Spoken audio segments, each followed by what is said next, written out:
Katie did not bring Hope back to the company by accident, nor was it an act of nostalgia or maternal instinct disguised as professional strategy. It was a calculated decision born from urgency, fear, and a quiet belief that the fragile ecosystem of the business and the family bound to it was beginning to fracture beyond repair. Hope represented stability, legacy, and moral clarity, or at least the illusion of it. And Katie believed that restoring hope to the company could anchor a structure that was already drifting into emotional chaos. What Katie underestimated was not Hope's hesitation or Brooke's pride, but the unresolved history simmering beneath every shared memory, every unspoken accusation, and every look that lingered just a second too long. She believed reconciliation was still possible because she needed to believe it, because the alternative meant admitting that the family had crossed a line from which there was no return. Hope returned carrying more than professional resolve. She carried exhaustion, grief that had never fully settled, and a pregnancy she guarded with instinctive secrecy, not out of shame, but out of self-preservation. The child represented a future she was not yet ready to defend publicly, especially not in a world where every personal truth became currency. Returning to the company meant stepping back into the gravitational pull of Brooke, a force that had shaped her life as much through love as through control. Hope believed she could navigate that space with distance and restraint, believing maturity would protect her where emotion once failed. What she did not anticipate was how quickly restraint dissolves when history is reopened without apology. Brooke learned of Hope's return not through conversation, but through confirmation, the cold finality of information delivered without invitation. To Brooke, Hope's decision felt less like a professional move and more like a declaration and assertion of independence that challenged Brooke's sense of authority, relevance, and motherhood itself. Brooke had spent years defining herself as both protector and architect of her children's lives, convincing herself that guidance justified intrusion, that love excused dominance. Hope's return without her consent shattered that narrative. It was not merely that Hope was back, it was that Hope had come back without asking. The confrontation was inevitable, but Brooke arrived believing she would still control its shape. She expected resistance, perhaps tears, maybe even defiance, but not rejection, not distance. When she saw Hope standing firm, composed yet visibly guarded, something inside Brooke cracked. Words became weapons sharpened by years of unresolved resentment. Brooke framed her anger as concern, her accusations as truth, her entitlement as maternal duty. Hope, however, refused to yield. She spoke not in rebellion, but in clarity, explaining that her return was her decision, made not to appease anyone but to reclaim a part of herself she had lost. That clarity, calm and unyielding, enraged Brooke more than shouting ever could. What followed was not a single moment, but a collapse, a rapid escalation where years of buried emotion exploded in seconds.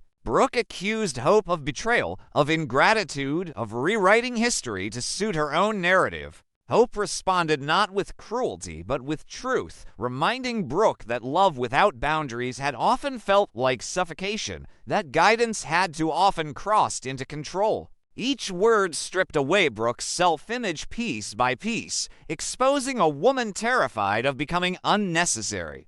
The room grew smaller as the tension intensified, air thick with accusation and denial, until reason lost its footing entirely. The slap was not premeditated. It was instinctual, violent in its suddenness, an act born from panic rather than malice. Brooke's hand moved before her mind caught up, before she understood what she was doing or why. The sound cut through the room like a gunshot, followed by a silence so heavy it felt unreal. Hope stumbled backward, her body reacting before her consciousness did, and when she fell, the impact was unforgiving. The world narrowed into pain, shock, and the immediate, devastating awareness that something was terribly wrong. Time fractured in that moment. Brooke stood frozen, her hands still trembling, staring at Hope on the floor not as a daughter, but as a consequence. She did not scream. She did not rush forward. She simply stared, trapped between denial and dawning horror. Hope felt the loss before it was confirmed, an instinctive grief that bypassed logic and lodged directly in her chest. The child she had protected in silence was gone, taken not by fate but by violence born from love twisted beyond recognition. The aftermath unfolded in fragments: sirens, hospital lights, voices blurred by shock. Brooke followed at a distance, physically present yet emotionally paralyzed, unable to reconcile the image of herself as a mother with the reality of what she had done. She told herself it was an accident, that she never meant for any of it to happen, clinging to intent as if it could undo consequence. But intent meant nothing in the face of loss this absolute. When Liam learned the truth, grief consumed him entirely. The child he had not yet held, not yet named, was real to him in a way that defied logic. It represented redemption, continuity, and a chance to rebuild something unbroken. Learning that the loss came not from illness or fate, but from violence, shattered something fundamental inside him. He did not see complexity. He did not see history. He saw only cause and effect, and in his mind, Brooke became the embodiment of destruction. Liam's grief transformed into fury, and fury demanded direction. He accused Brooke not just of causing an accident, but of committing an unforgivable act. In his eyes, the slap was not a moment of lost control, but an act of murder, deliberate in its recklessness, if not its intent. He spoke with a conviction that frightened even those who shared his anger, reducing Brooke from matriarch to enemy, from mother to threat. To him, forgiveness was not only impossible, it was immoral. Brooke, meanwhile, spiraled inward. Public condemnation echoed her private guilt, but even as she accepted blame, she resisted the label imposed upon her. She was not a monster, she told herself. She was a mother who made a mistake. Yet the distinction offered no comfort. Every memory of Hope as a child resurfaced, each one now tainted by the knowledge that she had become the source of her daughter's deepest pain. Brooke's identity fractured under the weight of that realization, leaving her suspended between remorse and self-defense, longing for forgiveness she knew she did not deserve. Hope retreated into silence. The physical pain healed faster than the emotional devastation, which settled into her like a permanent ache. She did not cry publicly. She did not scream or accuse. Her grief was quiet, internal, marked by an absence that followed her everywhere. The loss reshaped her understanding of family, trust, and safety. The person who was meant to protect her had become the source of irreversible harm, and that betrayal altered her in ways she could not yet articulate. Katie watched the fallout with a horror she could not escape. She had orchestrated the reunion believing it would heal old wounds, only to realize she had underestimated the volatility of unresolved trauma. Guilt gnawed at her relentlessly, forcing her to confront her role not as a passive observer, but as an instigator. She tried to support Hope, to mediate, to repair, but some fractures resist all attempts at restoration. Her faith in reconciliation collapsed alongside the family she thought she understood. The company became a battlefield of whispers, loyalty tests, and moral judgment. Business decisions were suddenly inseparable from personal allegiance, and every interaction carried emotional weight. Brooke's authority eroded as trust evaporated, while Hope's presence became symbolic of survival rather than renewal. The professional world mirrored the personal one, unstable, divided, and driven by unresolved grief. At the center of it all stood Brooke, isolated and haunted, forced to confront the truth she had avoided for years. Love without restraint can become violence, and control disguised as care can destroy everything it claims to protect. Whether she would ever be forgiven remained uncertain. Whether she deserved forgiveness was a question even she could no longer answer. And as Liam continued to grieve, as Hope learned to live with absence, and as Katie reckoned with the consequences of her choices, one truth remained undeniable: this was not a tragedy that would fade quietly into memory. It was a wound that would define them all, shaping every decision, every relationship, and every future confrontation. The damage was done, the lines were drawn, and the echoes of that single moment would reverberate far beyond the room where everything fell apart after Hope's miscarriage. Explanation lost its meaning. Language itself seemed to collapse under the weight of what had happened, reduced to fragments that could no longer soften or reframe the truth. No matter how carefully Brooke tried to choose her words, no matter how often she repeated that the moment had been an accident born of emotion, the reality remained brutal and immovable. A single, uncontrolled act had produced an irreversible outcome. The pregnancy was gone. The future it represented was erased. And nothing Brooke said could bridge the gap between intention and consequence. In the aftermath, every attempt at clarification sounded less like accountability and more like evasion, as though precision of language could somehow undo the damage written into Hope's body. Liam understood this instinctively. His grief did not linger in silence or turn inward. It ignited with clarity and purpose. Where others hesitated, searching for balance or nuance, Liam moved decisively, transforming loss into accusation. He refused to allow the tragedy to remain contained within the private sphere of family dysfunction.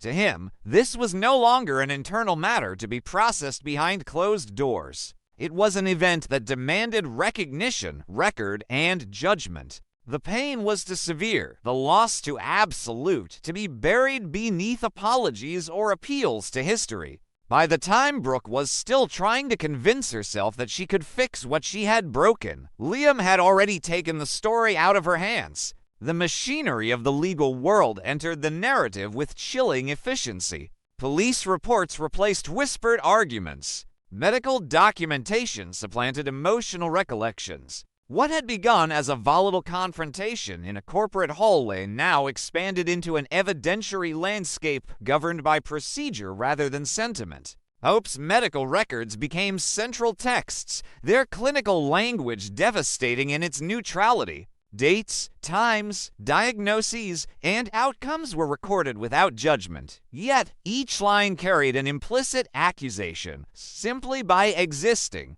The miscarriage was no longer an abstract tragedy. It was a documented event with a cause, a timeline, and an aftermath that could be traced. Witness statements followed. Employees at Katie's company, once peripheral observers to family drama, were pulled into a narrative they never consented to join. Their memories, once fleeting impressions of raised voices and tense exchanges, were now required to solidify into sworn accounts. Some remembered the argument clearly, the way tension thickened the air, the sound of the slap echoing down the corridor. Others recalled only fragments, the sudden fall, the shock that rippled through the office, the stillness that followed. Even uncertainty became evidence, interpreted not as absence, but as hesitation, as the byproduct of fear or loyalty. In the legal realm, silence rarely remains neutral. Then there were the cameras. Silent, impartial, and unforgiving, they offered what no human witness could, a visual sequence stripped of emotional context yet heavy with implication.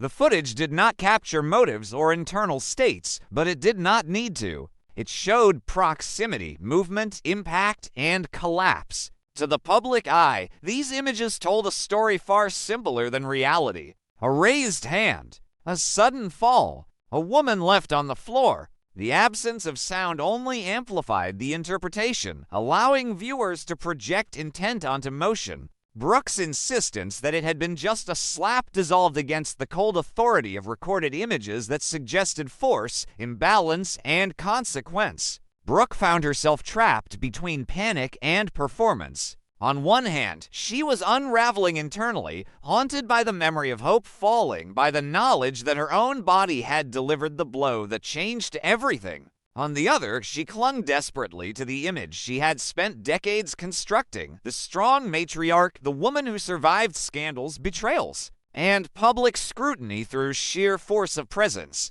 She told herself that if she could just hold that image together, if she could remain composed and articulate, the world might still listen. But each time she minimized the act by reducing it to a single phrase, the public heard something else entirely. When Brooke said it was only a slap, the narrative translated it into willful destruction. Her attempts at control only reinforced the perception that control had always been her weapon. Public opinion hardened with alarming speed. Sympathy, once extended cautiously, evaporated as the details accumulated. The more Brooke defended herself, the more entrenched the opposition became. Her words were dissected, replayed, and reframed, stripped of nuance and loaded with implication. Every interview, every statement became another exhibit in the court of public judgment. Brooke had always believed that transparency would save her, that speaking openly could reassert authority. This time, visibility only magnified her isolation. She was no longer a woman explaining herself. She was a symbol onto which collective outrage could be safely projected. Hope, meanwhile, became something she never asked to be. Evidence? Her body carried the proof that no argument could erase. The miscarriage transformed her into what many began calling a living record, a person whose pain authenticated the accusations against Brooke more powerfully than any document or video. Hope did not seek the spotlight, yet it followed her relentlessly, drawn by the gravity of her loss. Each public appearance, each moment of visible fragility, was interpreted as confirmation of Brooke's danger. Her silence was read as dignity by some and as trauma by others, but in every interpretation, it served the same function. It solidified the narrative of harm. Katie understood the shift immediately. She had spent years navigating the intersections of family, business, and power, and she recognized the moment when chaos becomes opportunity. This was not about revenge in the traditional sense. Katie did not need weapons or overt aggression. The circumstances themselves provided everything she required. All she had to do was frame them correctly. Where Brooke still spoke defensively, Katie spoke strategically. She did not deny complexity, but she emphasized pattern. She did not accuse directly, but she suggested inevitability. In Katie's version of events, this was not an isolated incident, but the logical outcome of a long history of control masked as care. Katie positioned Hope not as a victim in need of pity, but as proof of a systemic problem. The argument was subtle yet devastating. Brooke's behavior was not aberrational, it was consistent. This was what happened when boundaries were repeatedly ignored, when authority went unchallenged, when love became indistinguishable from domination. Hope's loss, in this framing, was not random tragedy, but the culmination of years of unchecked behavior. Katie did not have to embellish. The facts, arranged carefully, did the work for her. As this narrative took hold, Brooke's attempts to reclaim authority faltered. She had always relied on emotional intensity to command attention, but now intensity read as instability. Her history, once evidence of resilience, was reinterpreted as volatility. Every past conflict resurfaced, re-examined through the lens of the present crisis. Moments that had once been forgiven or forgotten were resurrected as precedent. Brooke found herself fighting not just the current accusation, but a reconstructed version of her entire past. Liam remained relentless. His grief hardened into resolve, and his resolve into purpose. He refused compromise, rejecting any suggestion that time or forgiveness could soften the facts. To him, accountability was the only acceptable outcome. He spoke with the certainty of someone who had lost something irreplaceable and could no longer afford ambiguity. His presence intensified the legal momentum, ensuring that the case would not quietly dissolve into private settlement or public fatigue. Each step he took reinforced the seriousness of the accusation, pushing Brooke further from redemption and closer to reckoning. Behind closed doors, Brooke confronted a terror she had never truly faced before, the possibility that she was exactly who they said she was. Stripped of her ability to control the narrative, she was forced to confront the raw reality of her actions without the cushioning of intention. Love, she realized too late, does not absolve harm. Authority does not excuse violence. And motherhood, when distorted by fear and entitlement, can become indistinguishable from threat. These realizations offered no comfort, only clarity, and clarity arrived as a punishment rather than a release. The company itself became a battleground of perception. Alliances shifted as employees recalibrated their loyalties, no longer guided by personal affection, but by reputational survival. The brand could not afford ambiguity, and ambiguity was all Brooke now represented. In contrast, Hope embodied endurance, her continued presence a reminder that survival does not imply consent or forgiveness. The workplace, once defined by creative ambition, now pulsed with moral tension, each decision shadowed by the question of alignment. What emerged from the wreckage was not resolution, but a new order shaped by exposure. The family structure that once protected Brooke now fractured under scrutiny, revealing fault lines that had always existed but were no longer deniable. Katie's framing held, not because it was cruel, but because it was coherent. It offered the public a story that made sense of the pain, a narrative in which suffering had a cause and responsibility could be assigned. And so Brooke stood at the center of a storm she could not control, confronted by the most devastating truth of all, that love, when wielded without restraint, can destroy just as completely as malice. Hope's loss, Liam's fury, Katie's strategy, and the unblinking eye of the legal system converged into a single, unforgiving trajectory. This was no longer a family crisis. It was a reckoning, and it had only just begun. Hope woke to the sensation that her own body had turned against her, as if something fundamental inside her had shifted without permission and left her stranded in unfamiliar territory. The pain was not sharp anymore, not the kind that demanded immediate attention, but a deep, hollow ache that radiated outward, settling into her muscles, her bones, her breath. It was the kind of pain that lingered after the crisis had passed, the kind that reminded her that something precious had been taken and could not be restored. As consciousness fully returned, so did memory, and with it came the cruelest realization of all. The fall that shattered her body and erased her pregnancy had not been caused by a stranger, a random accident, or some impersonal twist of fate. It had been caused by her mother. The woman who was supposed to protect her had become the source of her most devastating loss, and that truth pressed down on her chest with more weight than the physical pain ever could.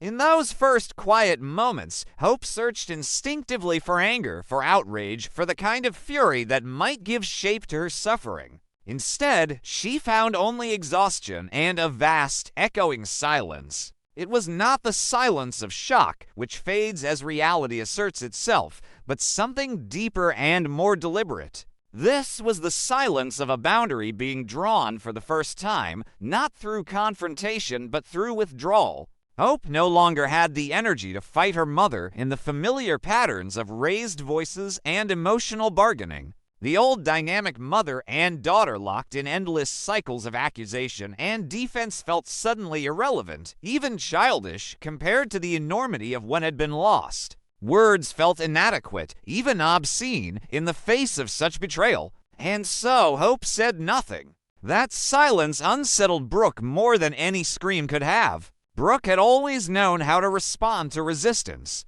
Anger, defiance, tears, these were familiar terrains she could navigate, emotions she could counter with her own intensity, her own justifications. Silence, however, offered no foothold. When Brooke stood at Hope's bedside, watching her daughter stare past her with distant, unfocused eyes, she felt a fear she could not name. There was no accusation in Hope's expression, no demand for explanation or apology. There was only absence. Brooke spoke, at first tentatively and then with increasing urgency, offering explanations that sounded even to her own ears like excuses. She spoke of accidents, of emotions running to high, of moments that spiraled out of control. Hope did not respond. She did not turn her head. She did not even blink. And in that stillness, Brooke began to understand that something far more final than anger had taken root between them. For Hope, the silence was not a strategy, it was survival. Every word she imagined saying to her mother collapsed under the weight of its own inadequacy. To speak would be to reopen wounds that were already bleeding internally, to relive the moment her trust had been shattered, her body thrown violently into a future she had not chosen. Silence became the only space where she could exist without being pulled apart by grief and rage simultaneously. It was the one thing Brooke could not invade, the one boundary Hope could enforce without confrontation. In that quiet, Hope began to grasp the full scope of her loss, not just the child she would never hold, but the illusion of safety she had carried for most of her life. The world had shifted, and nothing about her relationship with her mother could ever return to what it had been. Katie saw this before anyone else did. She recognized the look in Hope's eyes, the way grief had hardened into something quieter and more dangerous than despair. Katie understood that this was not a moment for platitudes or patience, not a time to encourage reconciliation or understanding. What Hope needed was distance, structure, and a reason to keep moving forward that did not depend on family dynamics that had proven themselves toxic. Bringing Hope back to the company ceased to be a matter of recruitment or opportunity the instant Katie grasped the depth of the damage. It became an act of extraction. Katie was not offering Hope a job. She was offering her an exit from an environment that threatened to suffocate her. The company, in Katie's mind, became a lifeline rather than a workplace. It was a place where Hope could redirect her pain into something tangible, something that demanded focus and rewarded effort. Katie understood the power of work not as distraction, but as reclamation. A career could not replace a lost child, but it could offer Hope a sense of agency at a time when her body and her family had both betrayed her. In stepping back into a professional role, Hope could redefine herself not as a victim or a symbol, but as a woman with purpose and direction. Katie framed the opportunity carefully, not as an obligation or an escape, but as a choice. And that distinction mattered. For the first time since the fall, Hope was being offered something that did not come with emotional strings attached. Leaving her mother's orbit was not easy, even in silence. Every step away from Brooke felt heavy with unspoken history, with memories of love that had once felt unconditional and now felt weaponized. Hope did not hate her mother. The absence of hatred confused her almost as much as the loss itself. What she felt was something colder and more permanent, a recognition that love, when intertwined with control, could become dangerous. She no longer trusted Brooke's instincts, her judgments, or her reassurances. The silence between them was not temporary. It was the space Hope needed to breathe, to rebuild, to exist without fear of being pulled back into a dynamic that had already cost her too much. As Hope transitioned back into the company, the shift was palpable. She moved through the halls with a quiet determination that surprised those who had known her before. There was no dramatic announcement, no visible display of resilience. Her strength was understated, rooted in consistency rather than performance. Each task she completed, each decision she made, felt like a small act of defiance against the narrative that defined her solely by loss. Work did not numb her grief, but it gave it somewhere to go, a channel through which her pain could be transformed into momentum rather than paralysis. Katie watched closely, careful not to overwhelm her, understanding that recovery was not linear and that Hope's silence was still fragile. Brooke, watching from a distance, felt the full weight of her exclusion. She saw Hope stepping into a world that no longer centered her, a world where Brooke's presence was neither required nor welcomed. The realization cut deeply, forcing Brooke to confront the consequences of her actions in a way no accusation ever could. She had lost access not just to her daughter's life, but to her daughter's trust. Every attempt to reinsert herself felt intrusive, even predatory, and Brooke found herself hesitating in ways she never had before. The silence she once dismissed as temporary now loomed as an unbridgeable chasm, and the fear that she might never be forgiven began to eclipse her need to be understood. For Hope, forgiveness was not a question she could even consider yet. Her focus remained firmly on survival, on rebuilding a sense of self that did not revolve around trauma. She learned to measure her days not by emotional breakthroughs, but by endurance. Some mornings she woke with a sense of clarity, feeling almost functional.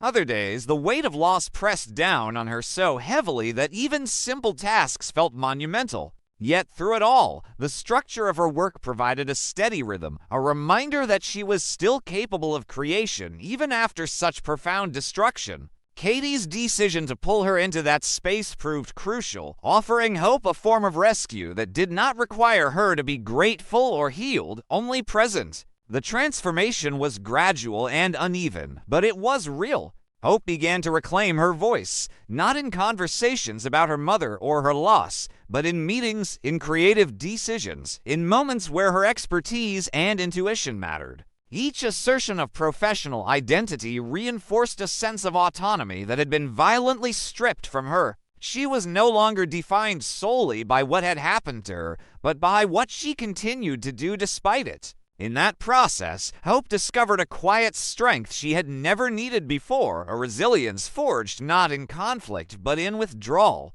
Katie remained vigilant, aware that the space she had created for Hope was both sanctuary and statement. By removing Hope from Brooke's immediate influence, she was not just protecting her. She was drawing a line that redefined power dynamics within both the family and the company. Katie understood that this move would have repercussions, that it would be interpreted as a judgment as much as an act of care. She accepted that risk without hesitation, convinced that Hope's well-being mattered more than appearances or appeasement. In rescuing Hope, Katie was also challenging a legacy of unchecked authority, asserting that love did not justify harm and that silence could be a form of resistance. As days turned into weeks, the absence between Hope and Brooke solidified into something resembling permanence. They occupied the same world, but no longer shared an emotional reality. Brooke's attempts to rationalize her actions grew increasingly hollow, even to herself, as she faced the undeniable truth that some damage cannot be repaired through explanation or remorse alone. Hope's silence had stripped Brooke of the illusion that she could control the narrative, forcing her to confront the raw consequences of her behavior without the comfort of reconciliation. Hope, standing firmly within the structure Katie had offered her, began to understand that standing up did not always require confrontation. Sometimes, survival meant walking away, choosing distance over dialogue, and allowing silence to speak where words would only wound. Her career became more than a distraction. It became a declaration that she would not allow her grief to consume her entirely. In choosing to rise through purpose rather than collapse into sorrow, Hope redefined strength on her own terms. What emerged from this painful transformation was not closure, but clarity. Hope no longer measured her worth through familial approval or emotional proximity. She learned to trust herself, to listen to the quiet instincts that had once been drowned out by louder voices. Katie's intervention, born not of ambition, but of recognition, had given her the chance to breathe, to exist beyond the reach of a relationship that had become toxic. And while the scars remained, both visible and unseen, Hope carried them forward not as symbols of defeat, but as reminders of what she had survived. In the end, the most devastating consequence of the fall was not just the loss of a child, but the irreversible shift in a mother-daughter bond that had defined Hope's life. Silence replaced conflict, distance replaced dependence, and work replaced despair. From the wreckage of betrayal and grief, Hope began to rebuild herself, not through forgiveness or reconciliation, but through autonomy. And in that quiet, determined ascent, she proved that sometimes the strongest act of love for oneself is to walk away from what can no longer be saved.